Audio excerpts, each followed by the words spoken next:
We're still down under today on the show, exploring UAPs, UFOs, light in the sky, our galactic neighbours, with the fabulous Thea Ormonde, who's on the show, who's the founder and creator of the Australian UFO Festival, which has been going, this will be its 11th year, so it's been going for over a decade. And we're going to find out all about it. Who are the speakers? What goes on there? What do people talk about on the show today? Stay tuned. You got to accentuate the positive. Wow, I feel good. A little bit of feel good goes a long way. You're listening to Karen Swain, teacher of deliberate creation, accentuating the positive, showing you a way to a better life. Accentuating the positive, it's not just fad, it's sanity. Who in their right mind would accentuate anything else? If you feel like that's what you want to do. G'day. Welcome to another show, Accentuating the Positive, with Karen Swain on the United Public Radio Network and the UFO Paranormal Radio Network, streaming on syndicated radio out of New Orleans on 107.7 and the Gulf Coast on 105.3 FM. And welcome, Thea, to the show. So great to have you on the show. Thank you. Thanks, Karen, for inviting me. So Thea's up, I think Thea's up in far north Queensland. She's not got the best internet, so there might be a few glitches today. We've already got a freeze just there. But yeah, so Rowan reached out to me this year and said, are you interested in being a part of the used to be called the Cardwell UFO Festival, now called the Australian UFO Festival. And I thought to myself, yeah, I'd really like to know what goes on up there, like who attends, what do you talk about, how far down the rabbit hole do you go with all this? Are you just talking about lights in the sky, or is there a bigger conversation? And as I've said on the show many times, lots of people saying g'day. I think that the whole afterlife phenomena, psychic ability, telepathy, quantum science, physics, UFOs, I think the whole conversation's coming together. What about you, Thea? Do you think that's what's happening these days? Yeah, and I have thought that for a very long time, that, everything's connected. Everything is connected. And I think the more that you look into things, you do realise there are parts of everything that is connected. And I think one thing that I have learned over the years of, as you say, going down the rabbit holes, is that everything is possible. Anything is possible. Everything is possible. Anything is possible. Everything is possible. Touche. Let me tell you a little bit about Thea. I've got a bio here. So born and raised in far north Queensland, for those people in the States, look it up on the map. Thea Ormonde has always been drawn to the stars and the mysteries they hold. Her lifelong fascination with the unknown began with a personal encounter at just 7 years old, when she witnessed something unexplained in the sky while camping with family and friends. Since then, she's experienced several more sightings, deepening her curiosity and commitment to exploring the unexplained. In 2014, Thea played a key role in organising the 150th anniversary celebrations of white settlement in Australia, in her hometown in Cardwell. Among the commemorative events was the first ever Cardwell UFO Festival, which I think is so great that they wanted to talk about UFOs while sort of celebrating settlement in Australia. An idea sparked by the region's rich history of unexplained phenomena, from strange lights and orbs to sightings of the unidentified crafts and the elusive hairy men. I guess that's Bigfoot, called, what do we call them down here? Yowie. No, Yowie. We call them the Yowie, said to inhabit the area. What began as a small market and open mic forum has evolved under Thea's leadership into the Australian UFO Festival, a unique 3-day event that draws attendees from across the country and across the world. The festival was built on 2 pillars, which is the fun and quirky. People just love dressing up in green alien outfits and blowing up green with costumes and creativity and a community spirit, to the serious, offering more spaces like the Sea Files Forum for those with a genuine interest in the unexplained to connect, share experiences and explore new ideas in a respectful and open environment. And if you want to check it out, the website's been upgraded a little bit this year because you changed it from the Cardwell to you. It's now called the Australian UFO Festival.com.au. Like, yeah, so let's delve into your experiences. 7, I think I was about that age when we were away at a beach cottage during the holidays and we saw a light in the sky that couldn't be explained. But to me, the 7-year-old, I'm like, cool, a UFO. Like, what was your family thinking? Were they scared? Were you excited? Well, every when I'm one of 5 children, and so money was a bit tight for my parents. So what they used to do is we used to go camping a lot, for holidays and things. So every Easter we used to camp, and you'll see the island. I'll point it out to you when you're up here for the festival. We'd go every year to this little island called Garden Island to camp. Oh, nice. And all the children, and we'd camp with other families as well. So all the children were asleep, and I couldn't sleep this night. So I was up by the campfire with all the adults. And this massive big light came down, and because we were sort of just up from the beach with our camp, and came down into the ocean, which, in itself is like, could just be something. And so, there was a bit of chatter about a meteor and blah, blah, blah, blah, blah. And then all of a sudden it came back up out of the ocean and shot back up into the sky. And all the adults went quiet. They all went quiet from this chitter about being a meteor. And some of the guys were going to, I remember Dad and a couple of the other men were going to get into a boat and go and find this thing. And then when it shot back up out of the ocean, that was it. No one was going anywhere. Everyone was staying put. And so that was my very first encounter. And that has actually sort of been the foundation of me wanting to know, looking into different things. And over the years, I have seen similar things. I've heard fishermen talk about things rising up out of the ocean, out from where we are here. Lights across above the channel.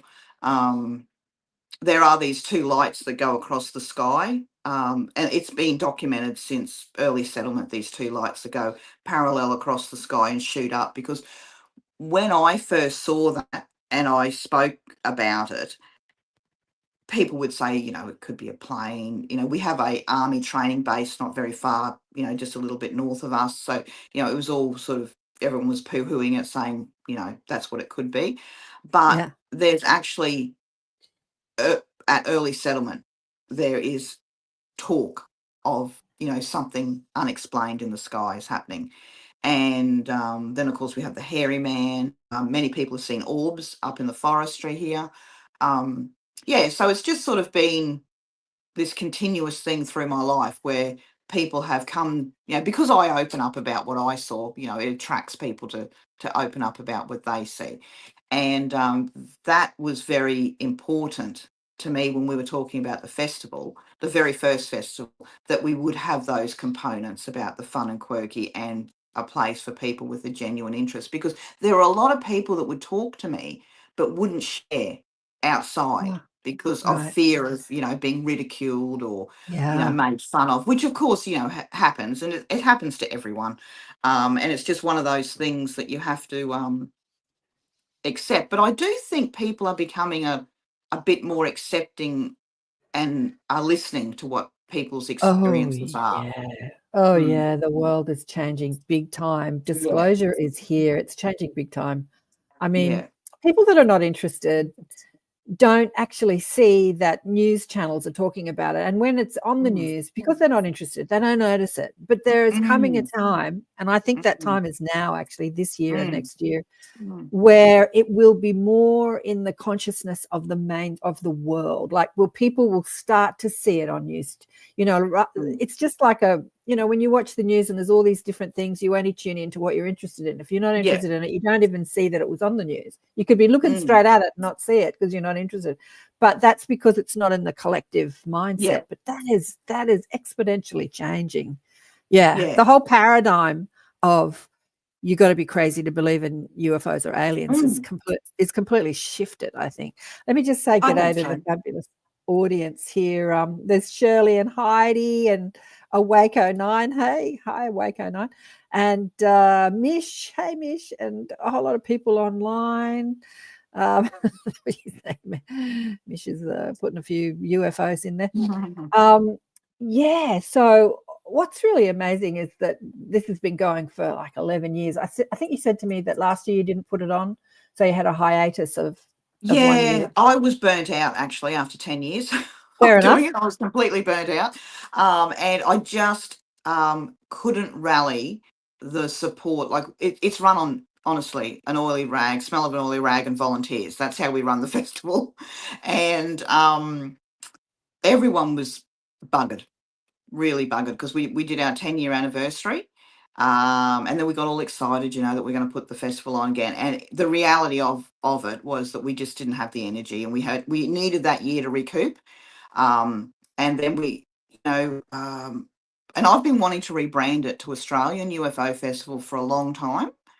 And I was actually able to convince a lot of the key volunteers that I have that this will be very good for the festival, and I think it's proven to be good, just with the lineup of speakers we have this year.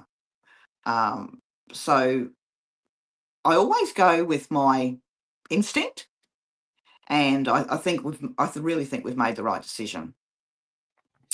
And I'm just showing for people that are listening, I'm showing some footage. There's a guy that did the video of the 10th anniversary, but he's showing some of the things that go on at the festival. I like his T-shirt. Yeah. What's his name there? Anthony Goodall. See, you can see that's the island range behind him there. That's off to his right, our left, is where the little island is that I saw. There's a lot of, because it's right. The Great Barrier Reef is out to sea there. Yes. But it's on the coast. I mean, it looks absolutely beautiful. Thea's up there in the middle of winter, and she's sitting there sweating because she's boiling hot, and I'm sitting here in front of the heat.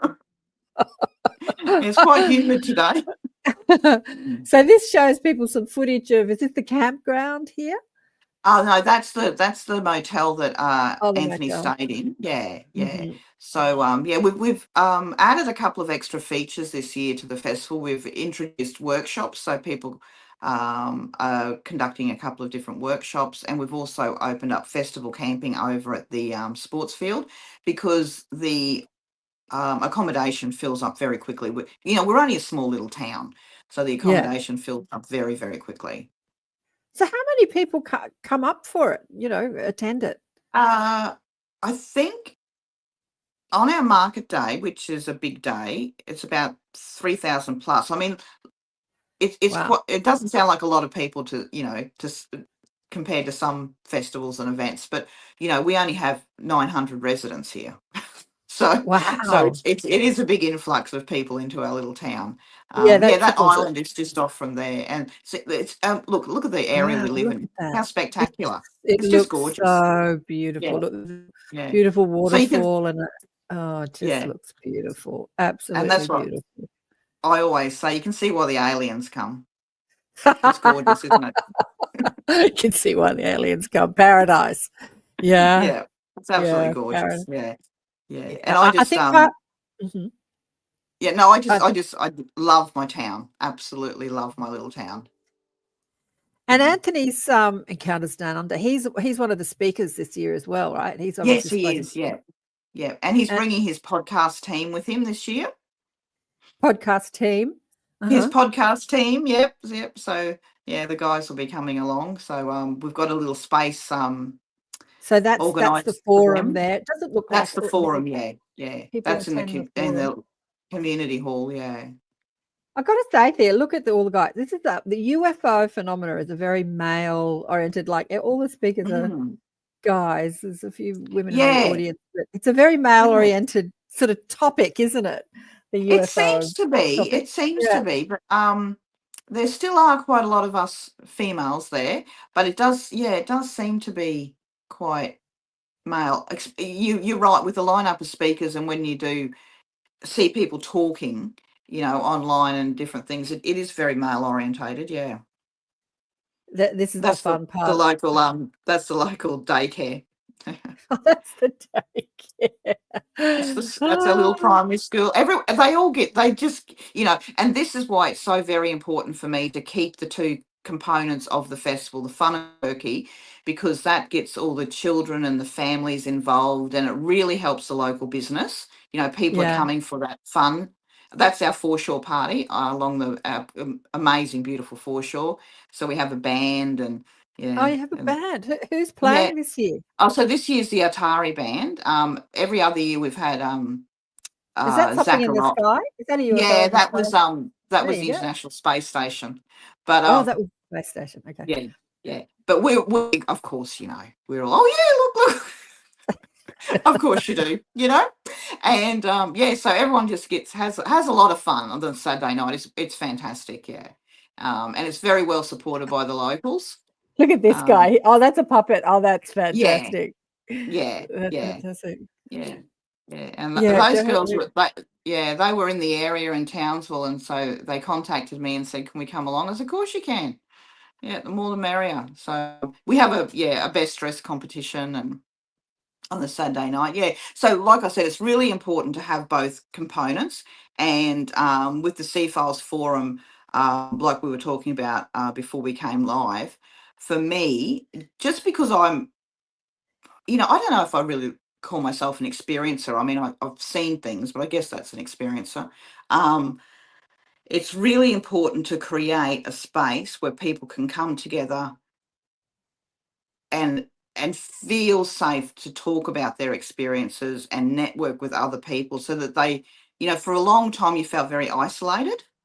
And Yeah. for me, Yeah. it's really, really important. I care very much about my fellow humans, and when I see, that there's something that I can do to help people, I do my best that I can do that. And for people that have experienced things and want to talk about it, that's why creating that space is really important to me. Yeah, absolutely. What is Mish saying here? You said that Anthony was the Um, reason that you found out about the Cardwell, found out about Cardwell. How long ago was that, Mish? And what's Heidi saying here when I say, what's she saying here? Turn this on. When I say the topic for today's show, I instantly thought of you, Mish. Oh, I see. But they're talking amongst themselves. They always have chats amongst okay. themselves Yeah. in the chat. Hey, Thirsty, he's here. No, I think Thirsty's a he. I think so. Yeah. No, but yeah, so that's Anthony talking to Anthony you. Goodall. Yeah. He's been So a fantastic champion of ours. So what's his podcast show called? Encounters Down Under. And he talks about just about encounters down under. What else do they talk about on the show? Oh, it's just anything, UFO related. Unexplained. Oh, UFO oh God, my words are gone. Anything unexplained, really, anything unexplained.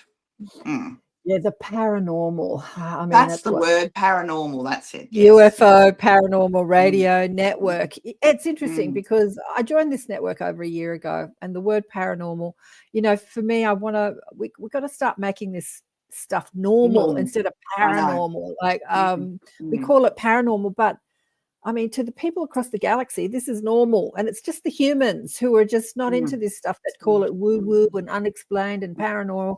I think we've got to take it out of the world of mystery and make it like, we have cosmic neighbors, guys. Hello, and a lot of people are obsessed with their craft. The way that they traverse the universe, their cars, so to speak. Like we're obsessed with their cars because there's a great technology. But what amazes me when I speak to people who are experiencers is that the crafts are conscious. So the crafts themselves have a consciousness.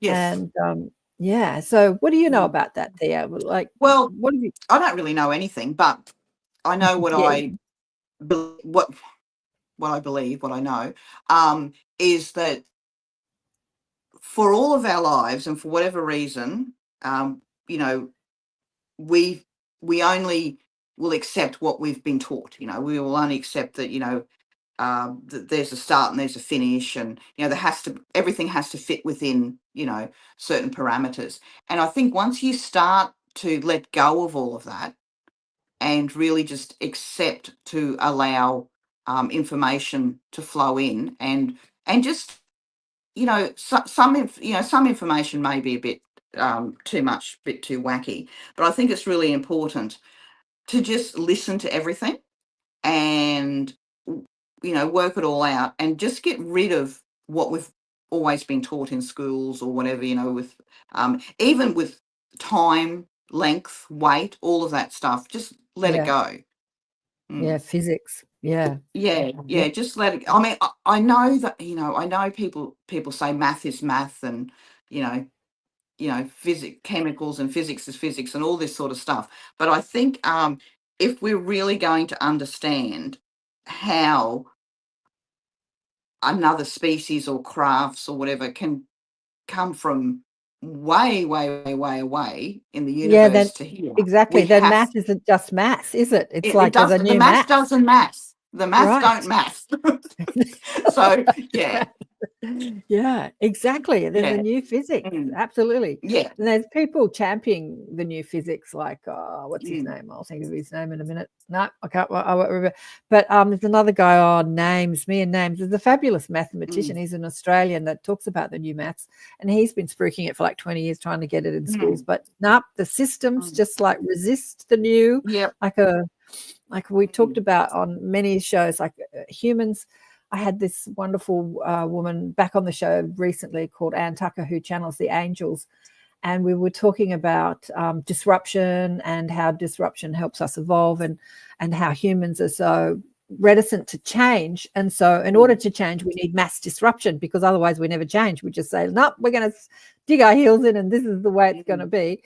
But she said that the angels said that actually the human experience is all about change. yeah, It's like, it's all about it is. change. Yeah. Mm, Yeah. And for whatever Yeah. reason, So what? Mhm.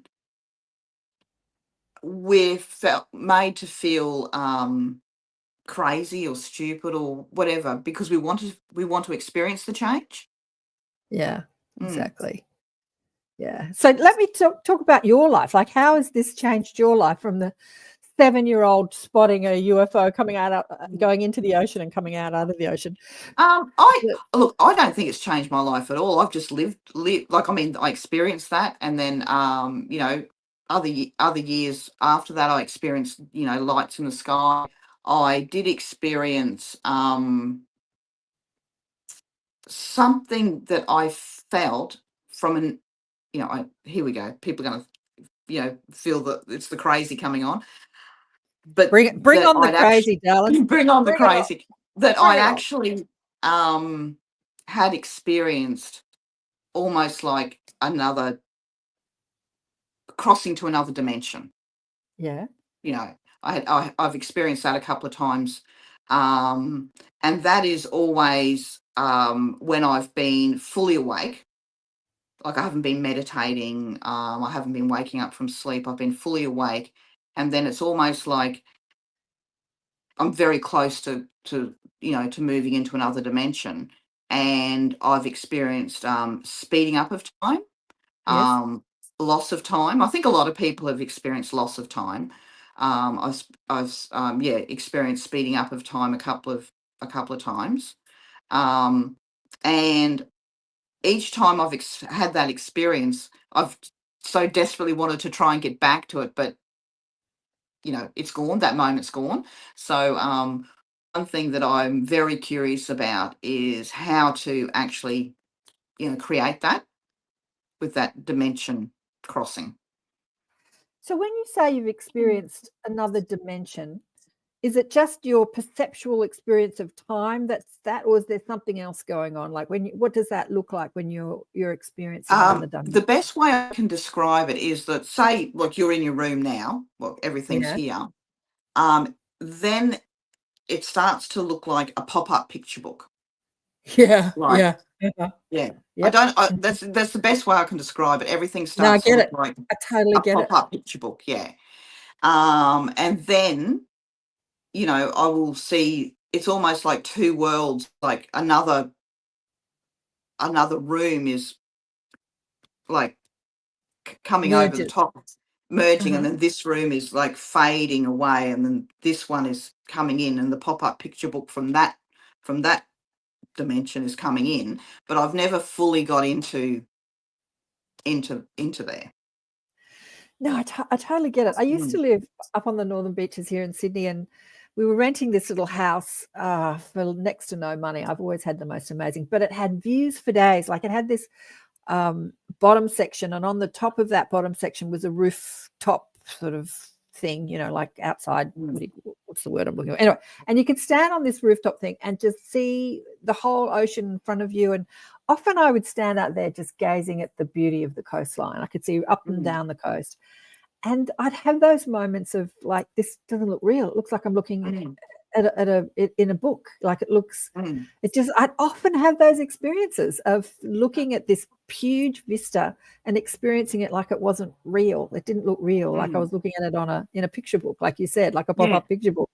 Yeah. And then You I'd know, sort of there's shake those my old, head. like those old books, but I don't know if everyone's had it. When you're a child, you know, you'd open the page and, you know, Things that the pop up. castle Yeah. pop up or whatever. And that's the best way I can explain it. I don't know how to explain it any other way, but, and it's really interesting because I don't, every time I've experienced that, I haven't created a space to experience that. It's just happened.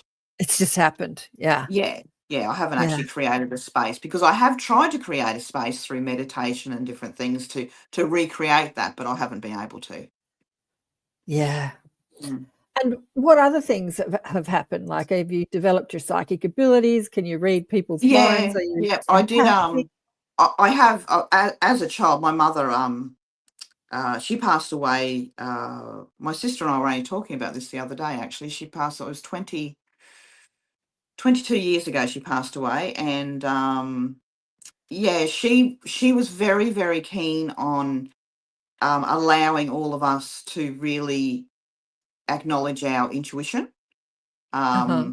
Good on Yeah, her. she was very, very, very, very accepting of that. And I mean, we would have conversations for so long about intuition.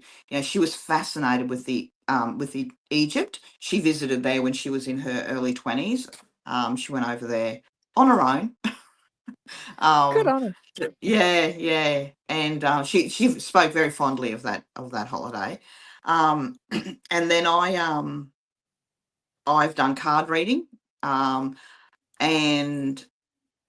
when I still do. I do card reading, and and I use different things in my readings.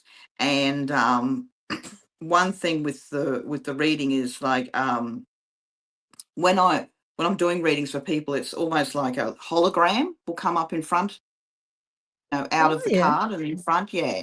So and that's I've always had some sort of connection, I feel. And I've always felt very protected, Yeah. always felt very protected.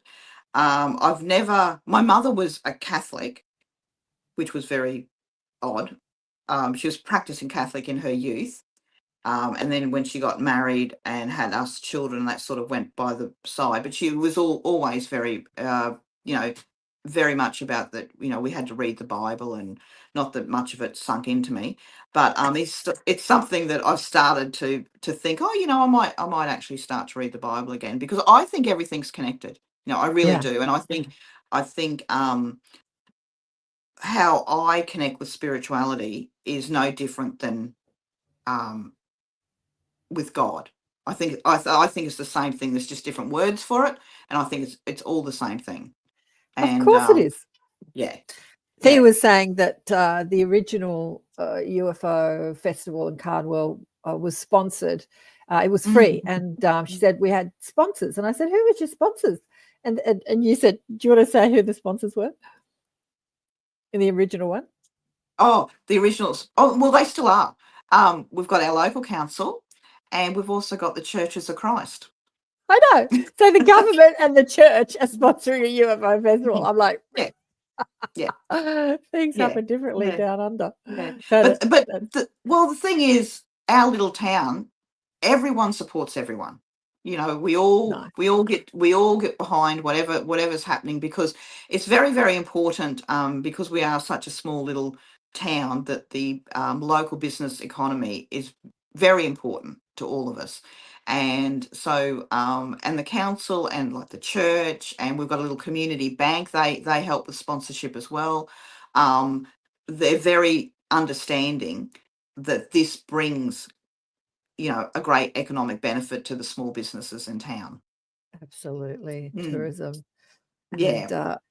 what was I going to say? Oh, yeah, I was going to ask you. So, who do you feel your galactic mob are? Mm. Like, who do you contact you? Like, when you hear people talk about, because, you know, when I talk to my galactic guides, often they say, you know, you Australians, you humans call us this and call us that, but this is not what Mm. we call ourselves. But, you know, like, who do you feel you're connected to? I don't have a name or a physical, you know, something that I can see. I feel that it's, for me, it's just energy that is abound. It's all energy. And it's not one particular, you know, person or Or group? alien or group or anything. It's not just one, but I guess it probably is, but I just haven't connected that yet. So when you hear people speak about it, like you've heard different speakers over the years, I don't know what they've been speaking about. Are they speaking about Mm. galactic consciousness, or are they just speaking about Yeah. lights in the sky?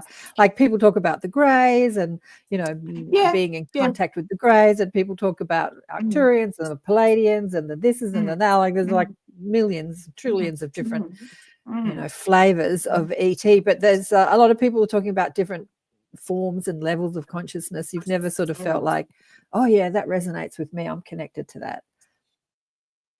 Not one in particular, no. Right, yeah, not one in No. particular. No. No. Um, no, I don't think so. No. No, it's more of an overall energy is what I feel. Yeah, Is what I yeah, is, and that's where I feel the safest and sort of the happiest, I guess, is that connection. mhm. Mm. So with this conversation, do many people get on the negative side of it and like use the whole Hollywood, you know, aliens are going to come and destroy us or fight with us or war with us? Because that's been the narrative Mm. pumped out by Mm. Mm. I um, have had conversations. None of my experiences have ever been scary. right, None of my experiences, I've never felt threatened in any of my experiences. And I do completely understand that people have felt that way with their experiences. And I'm not taking anything away from people that have felt like that for their own personal experience. And I have had a few conversations with people saying that, you know, we shouldn't be encouraging this because, you know, we shouldn't be you know, they see it as that we're welcoming, you know, whatever it is that's out there and we shouldn't be doing that because, you know, it's going to be the demise of the human race and right, all this. yeah, Yeah, yeah. And there are people that are very adamant that, well, like the Greys are, you know, these evil, horrible creatures and the reptilians. And right. that may be well true, because if you look at humans just as a species, let Yeah, we're alone, the worst. We're the worst. well, you know, there's fabulous humans and then there's horrific humans. Right. So it has, like, I can't see why it wouldn't be across other, that it would be like that. But I I do think I think believe. I think humanity's more polarized than higher, Mm, more developed species. But yeah. you know, what we see is I often think about the animals. You know, we capture Mm, them and tag them and watch mm, them like sharks in the ocean and yeah. dolphins and different animals. And I mean, I think that that's what they do to us too. But we do it out of love Yeah, because we want to for protect them. sure. And I think the ETs do that to us too. You know, they abduct us and make sure our bodies are okay. But for many Mm, people who have those experiences, it's absolutely terrifying for them, just like an animal absolutely. is terrified. But Absolutely. Yeah. Yeah. Heidi, what is Heidi saying here? I'm constantly drawn to the cosmos, particularly Arcturus. I can literally feel the red giant above me and have often stopped in my tracks and looked up. Yeah, I know. Arcturus is fabulous. What did she say here? She's gazed at Arcturus for 7 years. Within a week, had many synchronicities about Arcturians. Finally, I looked up at the stars and I was drawn to and found out it was Arcturus. Yeah. What about you, Thea? Are you do you have a particular star that you connect with, or you just like looking at all of them? No, I don't have one in particular. Yeah. No. Although, and I guess it's because it's very important to us, the life source is our sun. I do Right. I do really feel, you know, I guess it's just a normal thing with the warmth and the protection of the sun. I do really feel that. I do, acknowledge the influence that the moon has on us. Mm-hmm. But I don't go into. I did at one stage, through my journey, I was very much about the moon, but I don't follow that as much as I used to. I think probably because I've now understood sort of the energy flow, so I don't have to, constantly be thinking about that all the time. And that is one thing too that I have learnt over the years about balancing out all of this so that it Mm-hmm. doesn't overtake your life, because it can do. It can, all of this can really overtake your life, and then you miss out on some very, very, very important human experiences that, that we're all here to have, because I'm a very big believer in that we are a spiritual being having a human experience. And Yeah. my goal is to experience all that humanity can offer. Yeah. I really want to Absolutely. experience everything. Yeah. And I have a friend that. Sorry, go on. no, you're right. Like, my life at the moment is fabulous. Like, I could not have scripted a better life for myself. Oh, beautiful. But it was not always that way. Like, I was in a relationship that was extremely abusive. Oh, And I wow. was able to get out of that and create and design this life that I have now.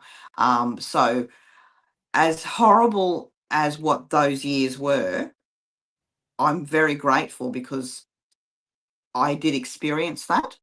And so Yes. that is part of my human experience. And for many years, I was Absolutely. so angry. I was so angry that I'd put myself in that position and had stayed for so long. I was just livid with myself, and I wasted many, many, many years and a lot of energy on being angry with myself, Right. until I came to the realization that it was all part of the big plan.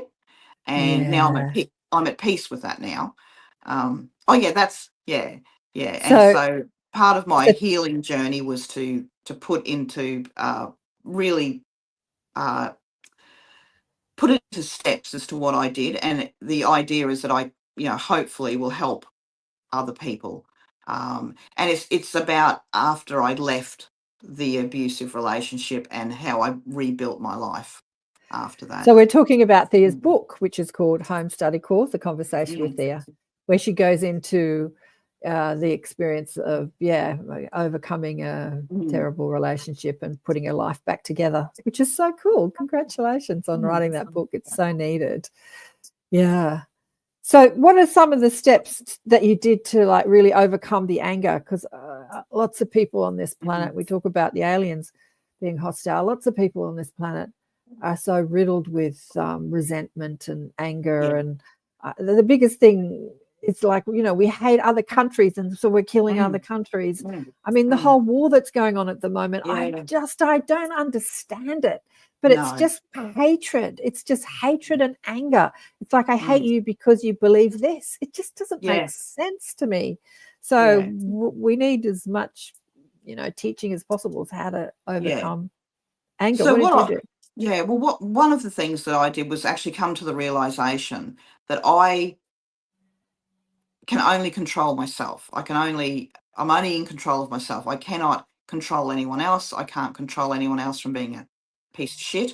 I can only do what I can do for myself. And I am the person, the only person in this world that is going to create happiness for myself.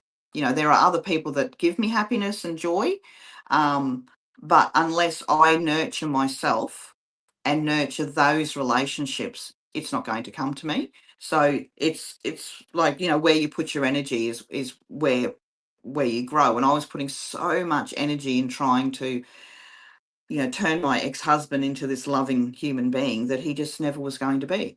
And so that's when I realized that I had to stop putting that energy in there and start putting the energy into myself to build my strength back up and my courage to actually be able to leave.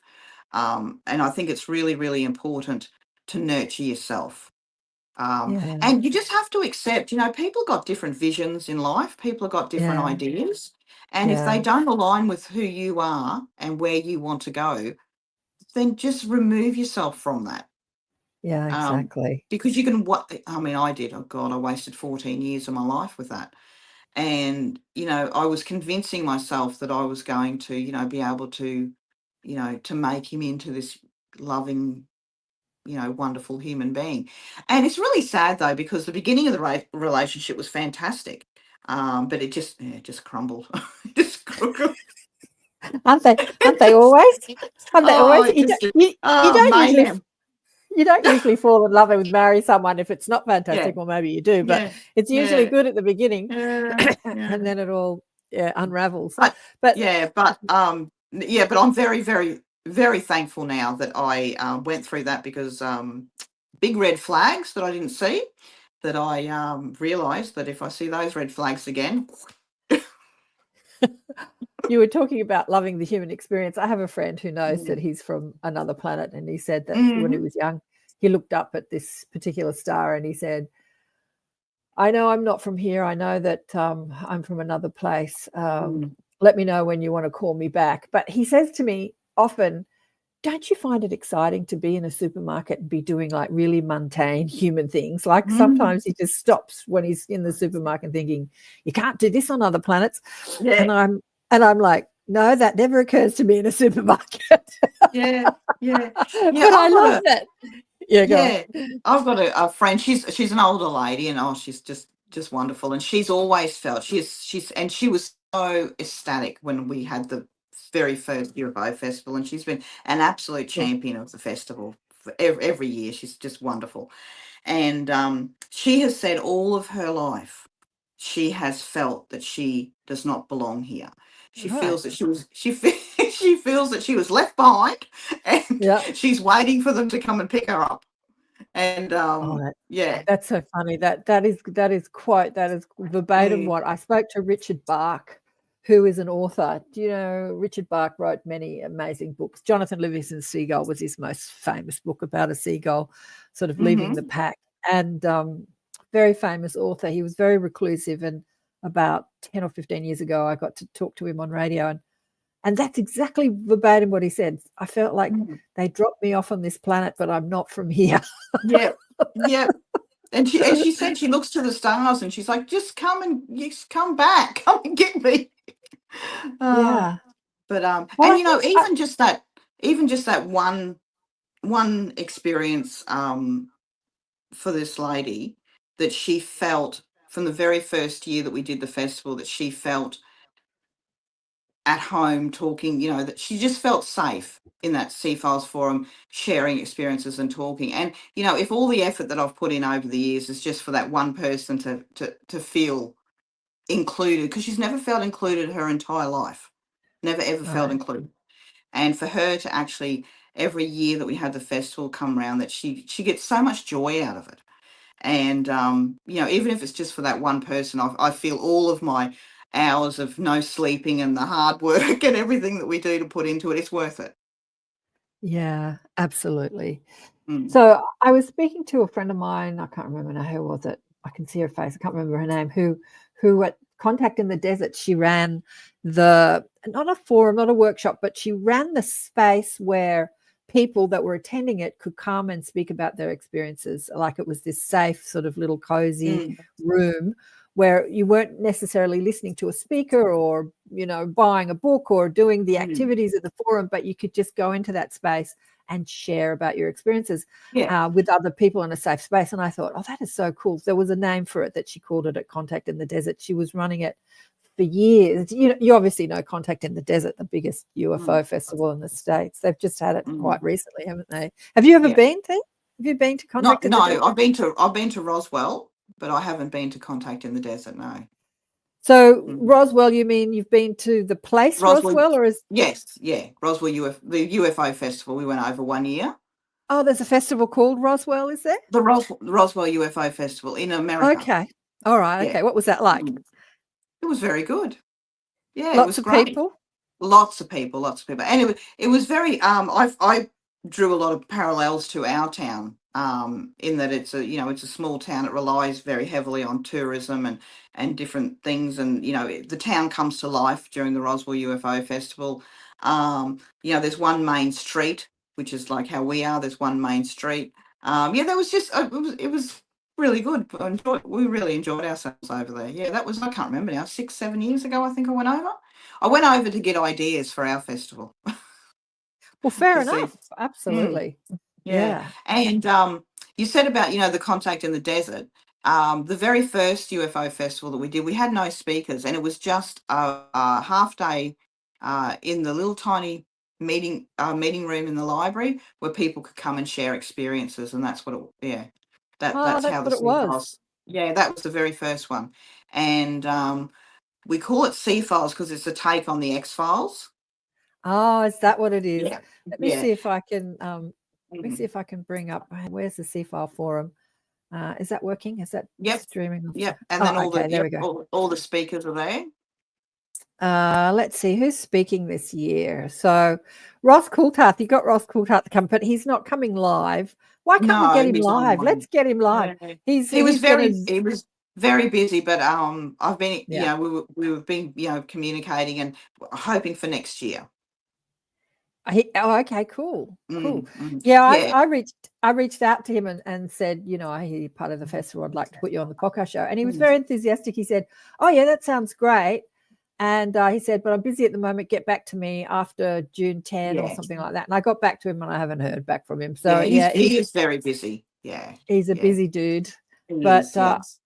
I love watching his evolution because he's a nuts and bolts, sort of man, and he's got into the phenomenon. And I love watching the evolution of the expansion of his consciousness. Like he's just had Chris Bledsoe on his show recently, and I think he was reticent to put Chris Bledsoe on the show because Chris is talking about channeling and seeing sort of like the spirit guide he calls the lady, and he's going into that sort of whole cosmic consciousness experience. And I think that Ross was more talking about the technology of the UFOs and the government disclosure, but now he's going there. He's going into consciousness and channeling and psychic ability.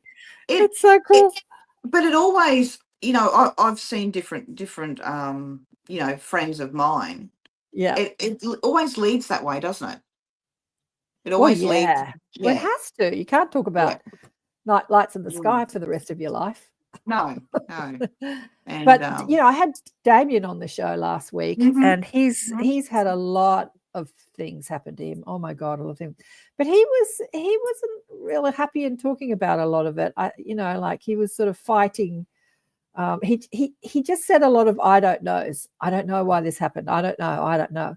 And I believe that when you expand your psychic ability, you can find the answers to the I don't knows. And did I lose you, Thea? You've gone blank. I think her internet's might be my internet. I think she's jumped off. But anyway, so I'll just keep yakking. I'll just keep yakking while Thea jumps back on. So Andrew Razanek, he's an interesting dude.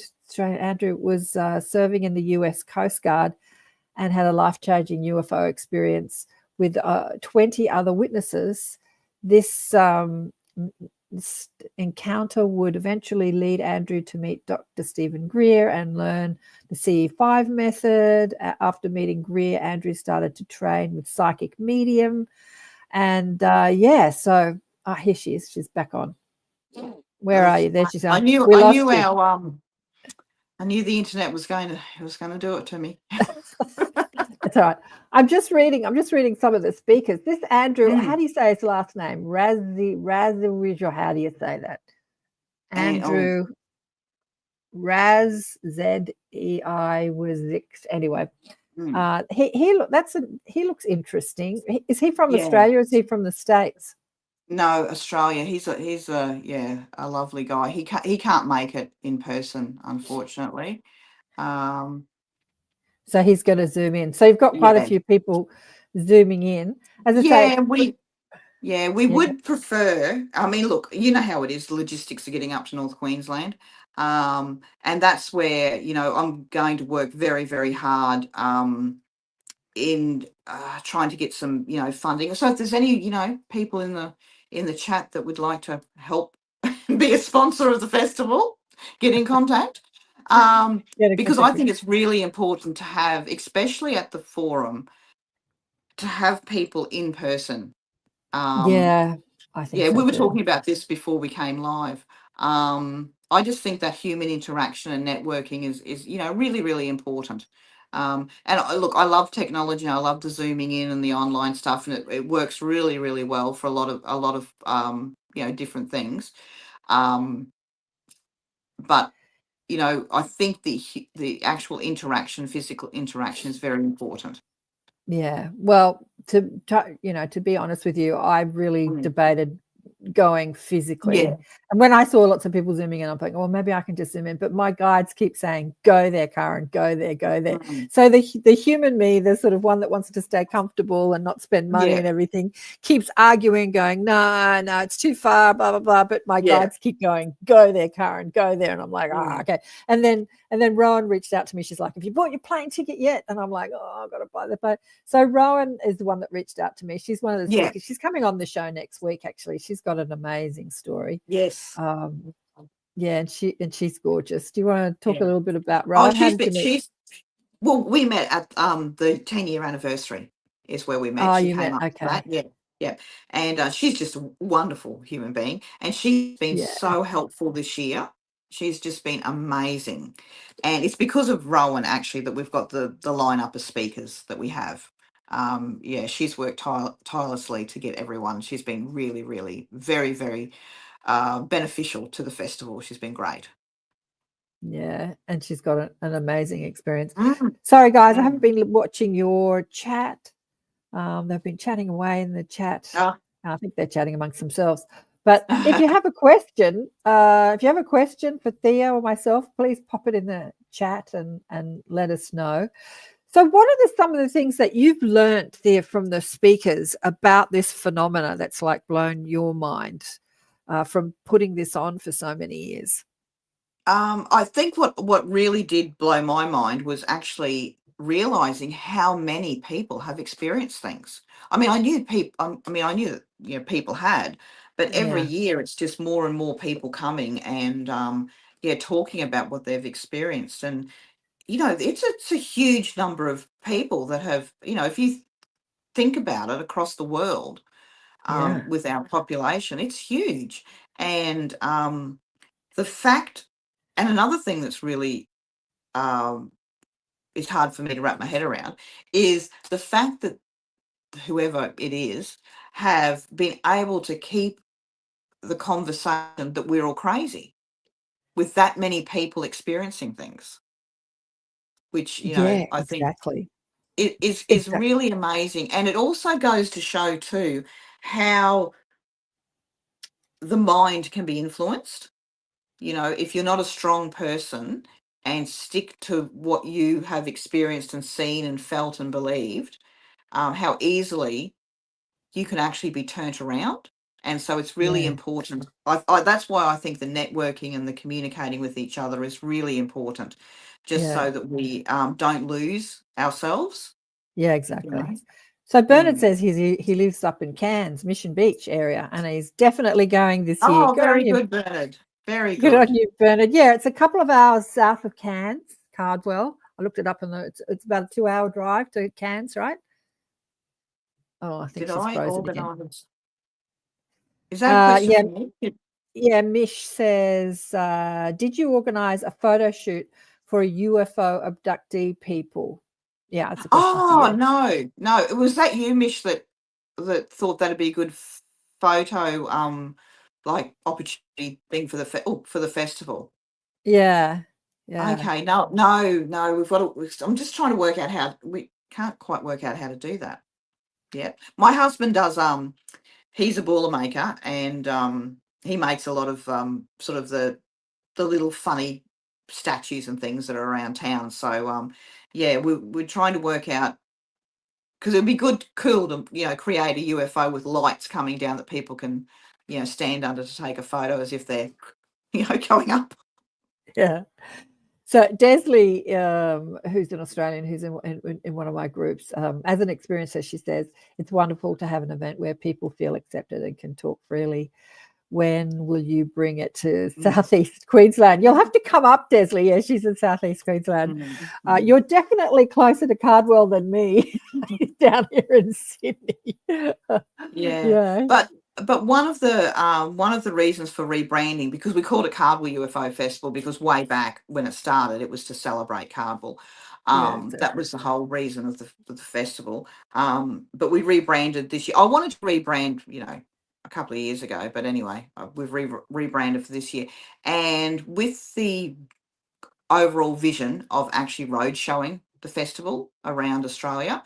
I'm not sure when that's going to happen, but it is definitely in our plans. It's just we have to work the logistics of all of that because there's a lot of moving parts to pulling off the festival over the weekend with everything that goes on. And I don't want to just take one component of the festival. I want to take the whole festival around because it works very well, and it works really, really well, everything working in together. So that's really important. If we are going to road show it, it has to be the whole format thing that we have. Well, Yeah. I want to get into the format, but I just need to do a station ID break. So you're listening to ATP Media, Accentuating the Positive with Karen Swain, expanding and awakening consciousness on the United Public Radio Network and the UFO Paranormal Radio Network on 107.7 and 105.3 FM syndicated radio. We're hitting about 120 countries.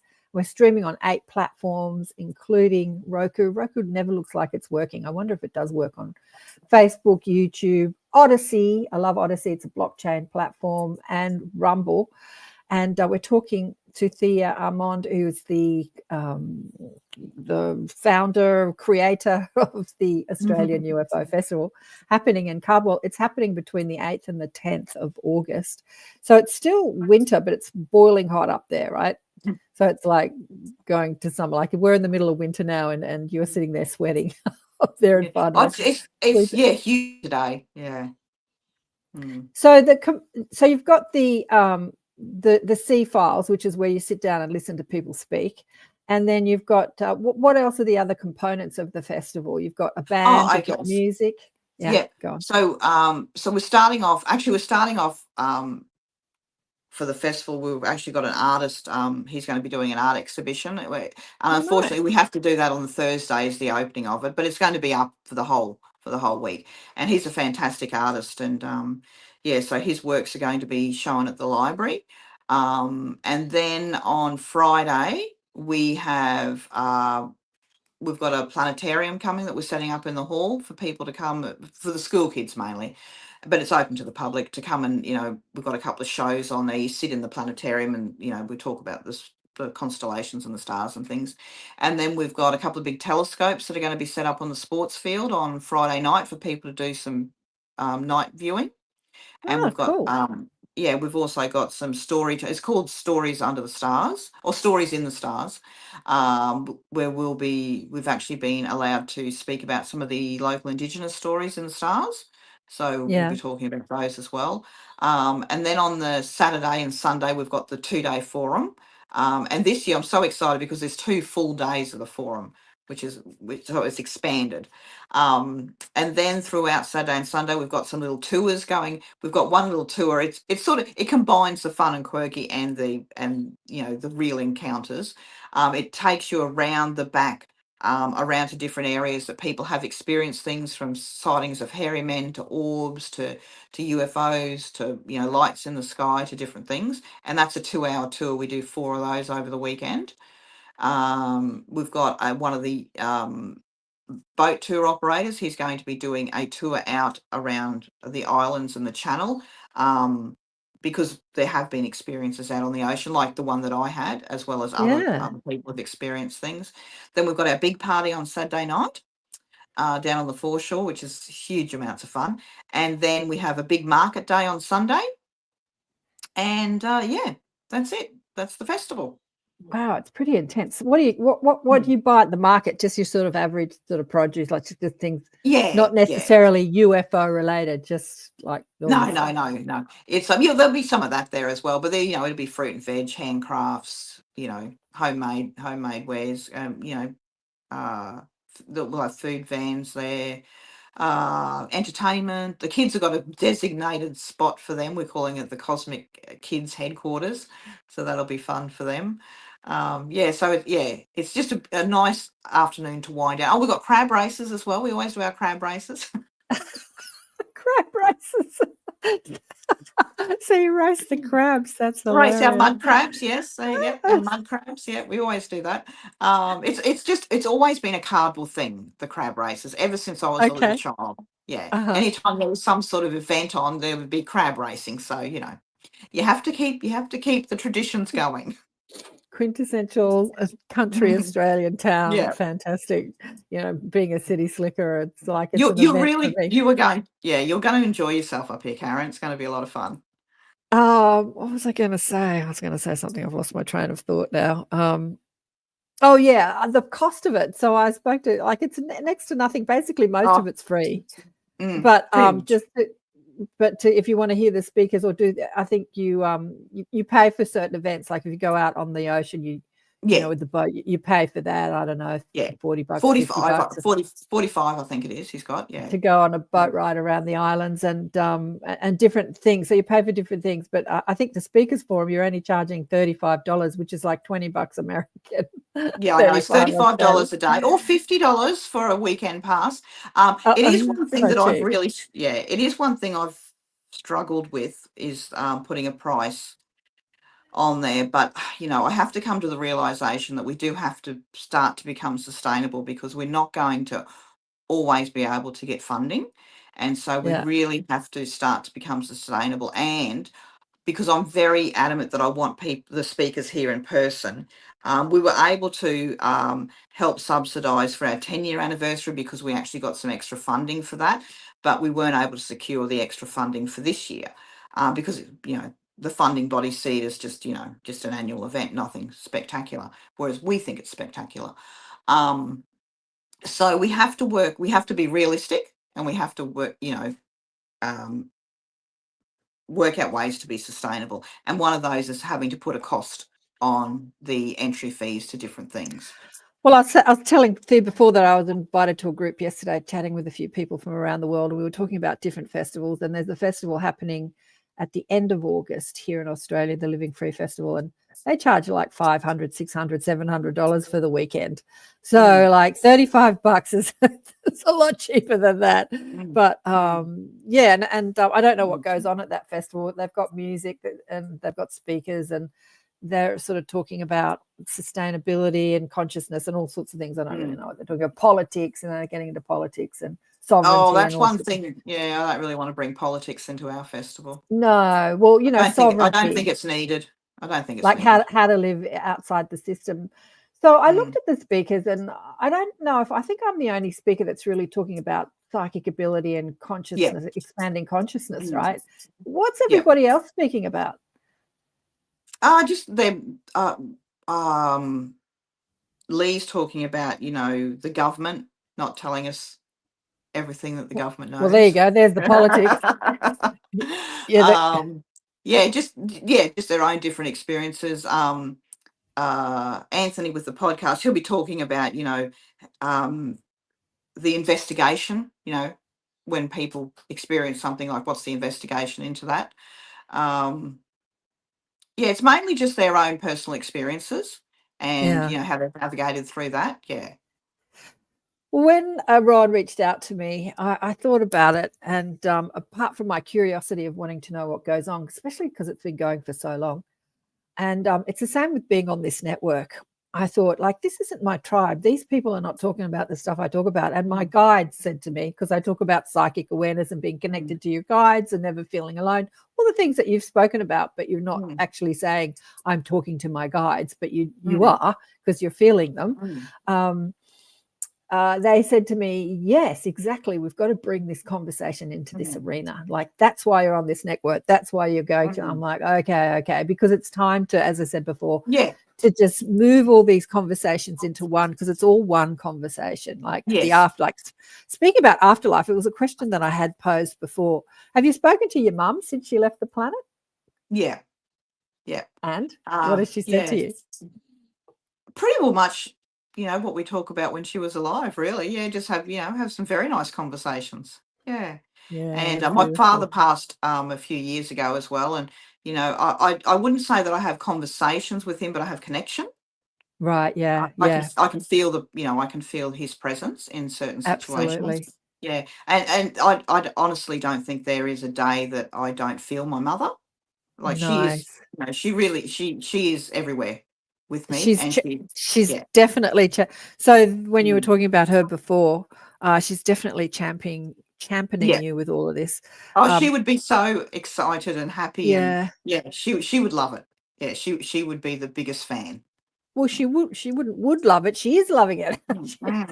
Because what the dead tell me is, like, never speak about me like I was, because I am. Yes, like we true. always say, like, she would have liked this and she could have seen this. It's funny as we talk about the dead, she never got to see the grandchildren, and they say, I'm seeing them, I'm here, I'm talking to them, we're telepathically connected, like, because as humans we're always speaking about past and present, whereas there's this omni time. And that's true, because when my eldest boy, oh God, how old would he have been? He must have only been 3 years old.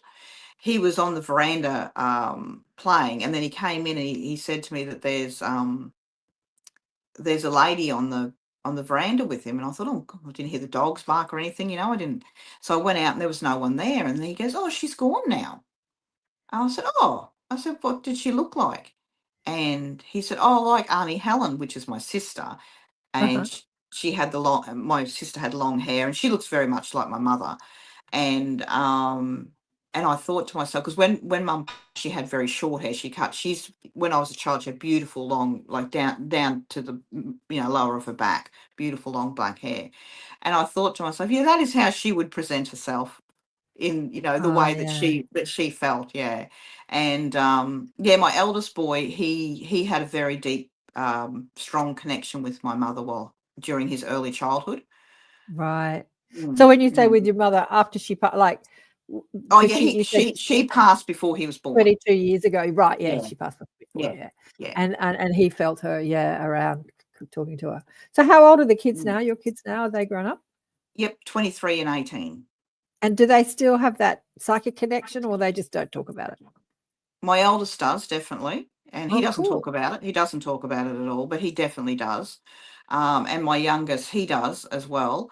But he just feels that it's nothing special to talk about. It's just what it is. It's just what it is. It's interesting, isn't it? Because the galactics say to me that we really need to expand our consciousness in order to, like, rejoin our cosmic family, and definitely develop our empathy and feel that unity, because we have this experience of feeling so separate to each other. That's when you feel separate to something, you can treat it badly, including the animals, including the earth. We treat the earth so horrendously, and we treat our animals so horrendously in many of our production of food. And they said when you expand your telepathic, psychic, and empathic abilities, you'll stop doing all that stuff. And it's all a part of our consciousness evolution. So for me, that's what they say to me. It's like, big time, develop that big time. It's all very well talking about lights in the sky, but in order to connect with those lights in the sky, this is where you need to develop your language. And that language is telepathy, because they all speak telepathically. Across the universe, most of them.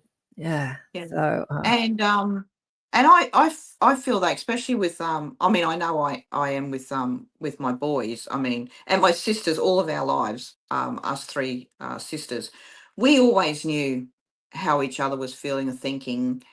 Even, you know, one sister lives in Perth and the other lives in Adelaide, and you know, I can be having the most fabulous day, then all of a sudden I can feel a little, you know, like there's something just not quite right.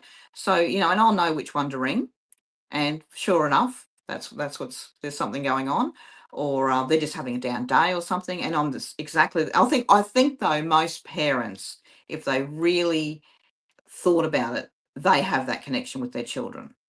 Yeah. Like, I think if you just, I call it getting rid of the weight. Like you just got to get rid of all that uh those unnecessary thoughts that you have, you know, they're popping in and out through the day that are mundane and mean nothing. You get rid of all of that, and then you can really connect telepathically with people. Yeah, the Mm. noise. Yeah, you just got to The get rid noise. of it. Because it can Uh, burden, it can really weigh you down and burden you, and yeah, just zap your energy. Absolutely. Absolutely. I had a client years ago who brought her son to me who was 9 at the time. How many years ago? I think he's about 17 now, 18. He didn't speak verbally, and he's one of those incredibly gifted, talented psychic kids, but he didn't speak. And she had dragged him around from therapist to therapist trying to make him speak. And when he came to me, he just said telepathically, I didn't come here to speak. I came here to teach people to expand their telepathic abilities. And one of the things I said to her, which I say to everybody, is like, as mothers, when you have a baby that's not communicating to you verbally, you're in that telepathic communication. Like you just know what the baby wants and thinks, oh, she's crying or he's crying because Yep. he's, you know, his nappy's wet. And you often hear people say, well, how do you know that? It's like, oh, I just know that. Or he's hungry, Yep. or he's tired, or he's Yep. this, or he's that. Yeah. Yeah. So, And I mean, yeah, I had that with my boys, and I learned very, very probably from the day each of them were born. Really, yeah, it's the mother and child language. There's a language that you have with each other, and it's not spoken. exactly. Yeah. Yeah, and Yeah. you know, and I think it's because of the way the conversations I'd had with my mother for all of my life until she'd passed, was that she was very, very big on uh under like telling all of us to really acknowledge and read people's mannerisms.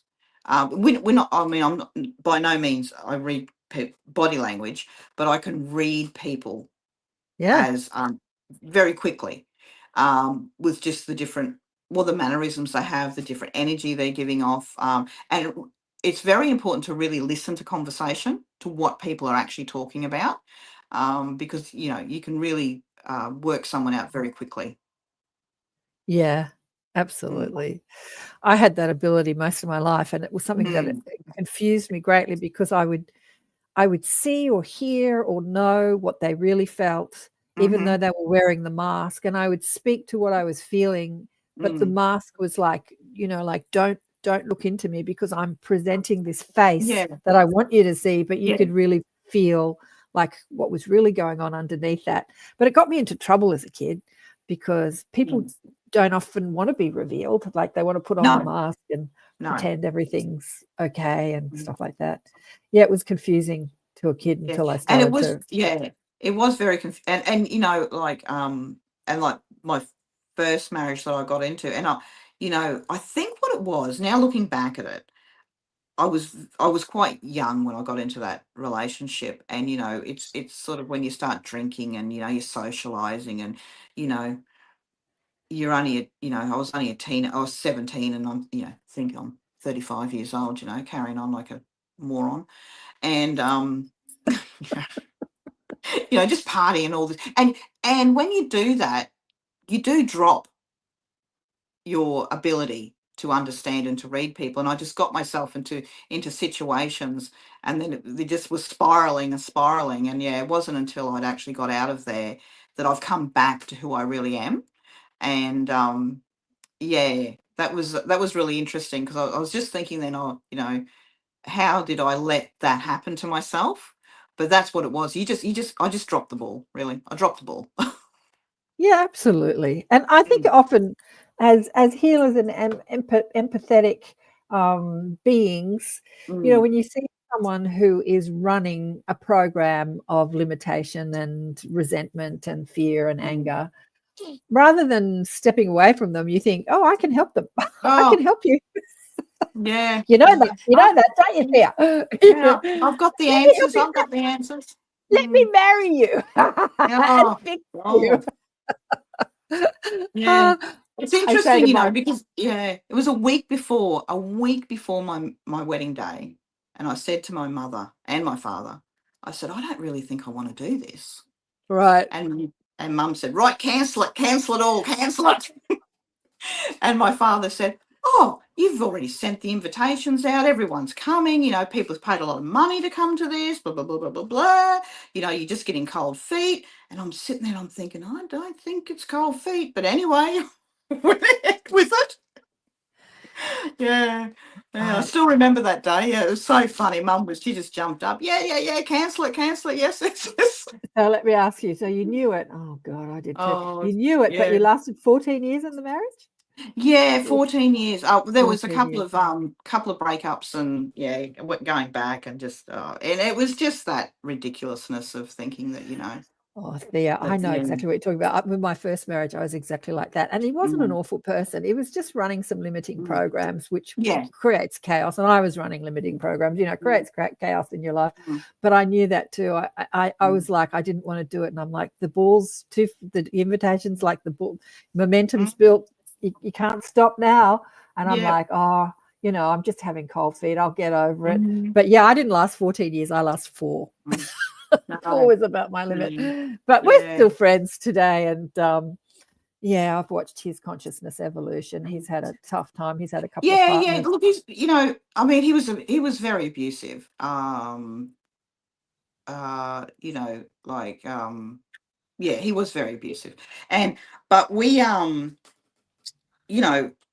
just think some people aren't good together.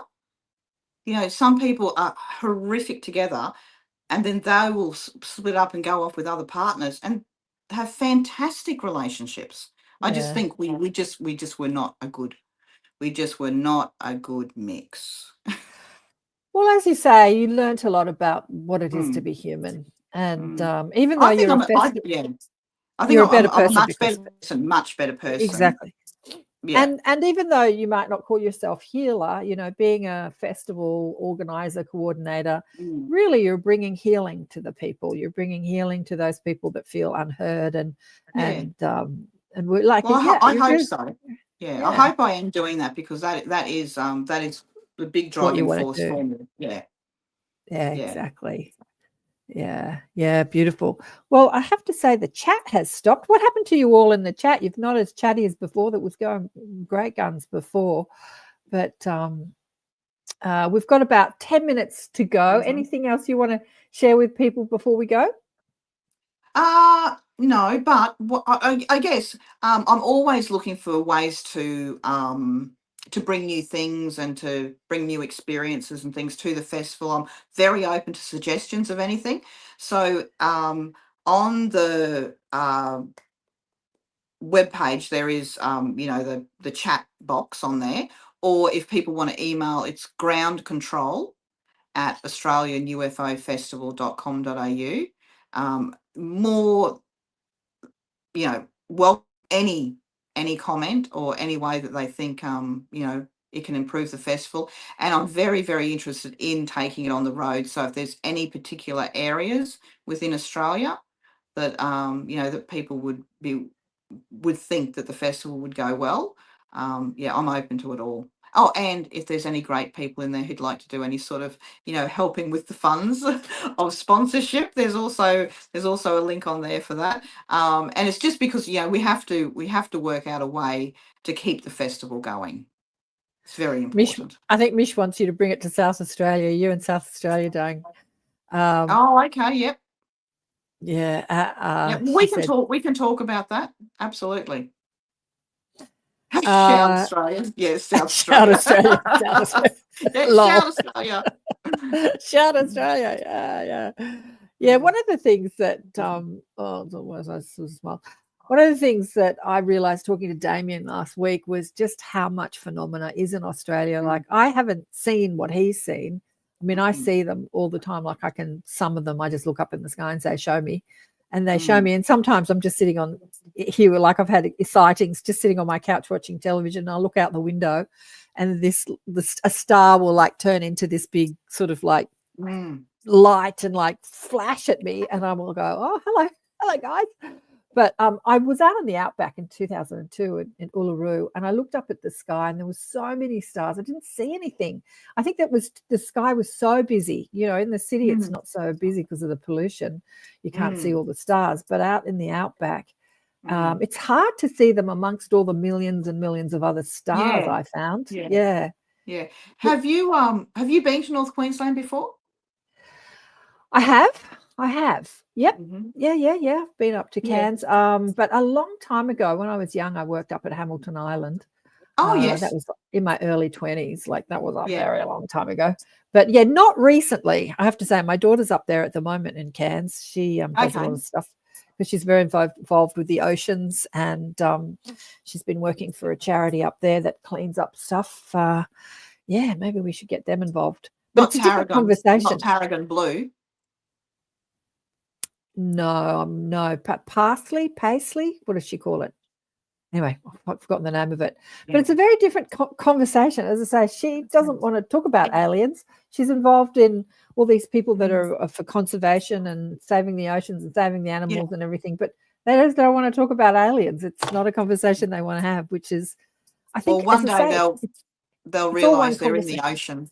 Right. It's all one conversation. I mean, I had a guy on the show recently, names, and we were talking about the Ponti, who are a group of grey type beings who live in different bases around the planet, and they said that they've been here for millions of years observing Earth, not just observing us, but observing Earth because of our oceans. They said that our planet has some of the most beautiful oceans of all the worlds, and that the life in our oceans are just exquisitely beautiful. And so they're here predominantly because of our oceans. So there is a crossover between saving the oceans and talking to ET as well, right?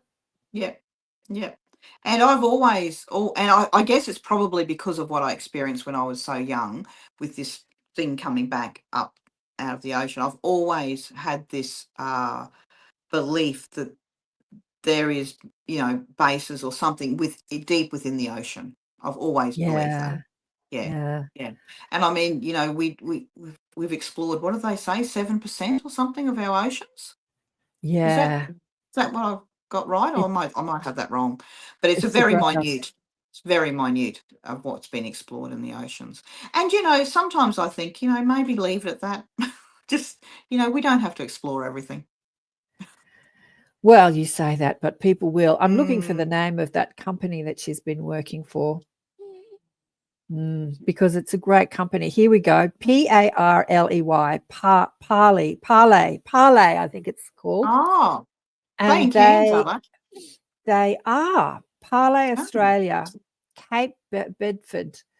Yes, I'm just looking on her Facebook page. They're doing amazing things, taking plastics out of the oceans. They're doing amazing things. So she's been up there working with them of late. Oh, very good. I don't know if she'll be there in August, but whether there'll be a crossover. But it's been fun to talk with you and learn all about the festival. And for people that are thinking about coming over from the other side of the world, book now, because all the accommodation, as you say, books out, right? It does book out, but we do have two other little towns either side of us that are only half an hour drive away. So, it's not too far away. And there's camping accommodation as well. We do have festival camping. It is limited though, because we do have other things going on in the sports field area. So we've got one section that we're going to dedicate to festival camping because we do know, everyone has different budgets.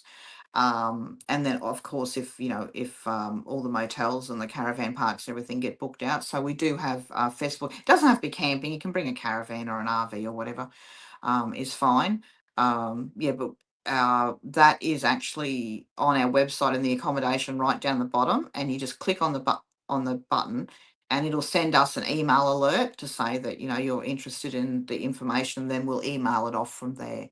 It's just so that we can keep a gauge on how many people book in for the camping. That's all. Otherwise, if we get a big influx, we won't be able to hold some of the activities that we want to hold.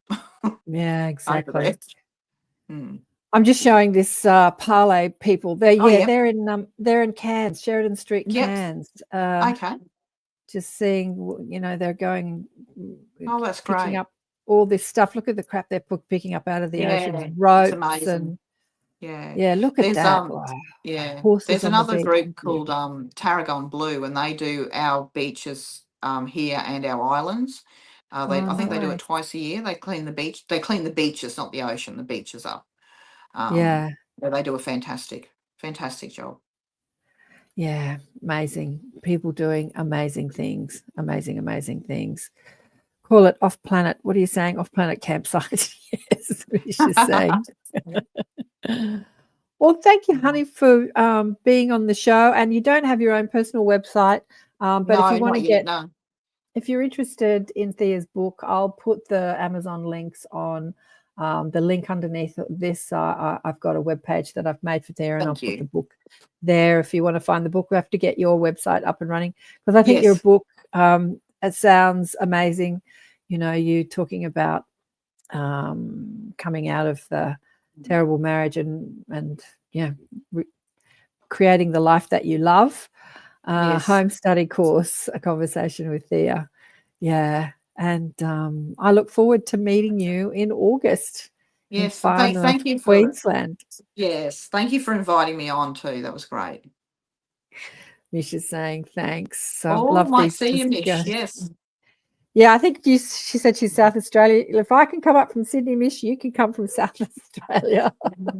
Rowan was saying that she got a flight. She said if you book down, she got a flight for only a couple of $100. It wasn't very expensive. And I'm like, I'll have to get onto it. But thanks again. And I look forward to talking to Rowan next week. She's got some amazing experiences. And it's been a blessing. She says, what are you saying, Mish? Come to Sydney. A lot closer. It is a lot closer. Well, maybe we'll get the festival in Sydney one year. Yeah. I'm just thinking, because this is a city, like where to do it in the city. There's really nowhere that you can have a hall, hire a hall, have a market, and sit under the stars in the same place. I can't think of anything like that. No, it's okay. Well, it'll happen. It'll all come together. Yeah. Because there's plenty of event spaces. There's the I'm thinking of an event space where you can have an outdoor market and have an art gallery and everything, but there's nowhere to sit under the stars, and it's in the thick of the city. Yeah, it's quite a different animal. Yeah. Thanks again, Thea, and look forward to seeing you next time. Thank you very much. And bye. And hopefully see everyone in Cardwell. Bye. See you in Cardwell. Thanks, everyone, for tuning in. It's been a blessing. As I say, Thea's not Thea. Oh, God, get it right. Rowan's coming up next week. She's going to talk about her experiences. She's got extensive experiences. Rowan is the person that reached out to me to tell me about the Cardwell UFO Festival.